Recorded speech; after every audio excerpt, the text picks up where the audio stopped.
Hi everyone, and welcome back to another vector twist tutorial. Today I would like to show you how to create an isometric cheese slice in Illustrator. It's really simple and really fast, and we're going to focus on the eraser tool in Illustrator, one of the tools that's rarely used, and I would like to show you how useful it can be. So let's get right to it.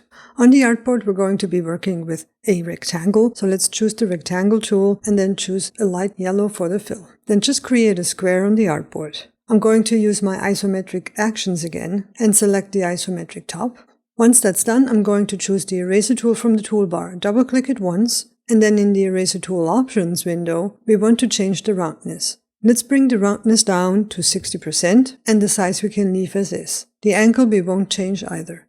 Then press OK. With the open and close brackets on the keyboard, you can increase and decrease the size of the eraser. So increase your eraser with the brackets, and then you can cut out pieces from your cheese slice. Maybe shrink it down a little bit, add another one, increase the size, and then just keep clicking just like that. Really simple and really fast. Once that's done, we're going to create a copy to the back, and then with the arrow keys on the toolbar, we're going to nudge it down. Then we'll change the fill into a darker color, and here's our cheese slice. All we have to do now is just close the corners. Now here's another trick. Instead of using the pen tool and then creating the shapes for the sides and to close everything off, we can work much faster as well. Let's switch the fill to the stroke and then zoom in.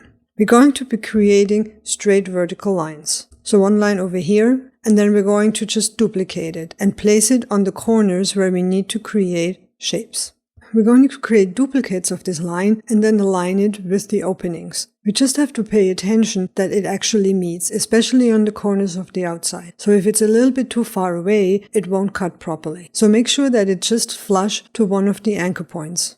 Now once we've created all of the vertical lines, let's select everything, and then in the Pathfinder we're going to hit divide. Now we've divided all the pieces, but we have holes. We need to fill them with the color. So the easiest and fastest in this case actually is to use the Live Paint bucket. So go into your toolbar and underneath the shape builder, select Live Paint bucket, and then let's open up our swatches panel and let's select the darkest yellow that I have added to my swatches. And then when we zoom in, we can fill in those empty gaps where we have no color. And at the same time also color the edges. So this is going to be a little bit darker. We're going to fill in this part and then so on. We're going to be creating this all the way around. When we go to the bottom, of course, we're going to switch to a slightly lighter color and then fill in those holes again as well. And then one more up here, and then we'll deselect. And here's our isometric cheese slice. Really fast and really simple, yet quite effective. And all we have to do now is expand our Live Paint.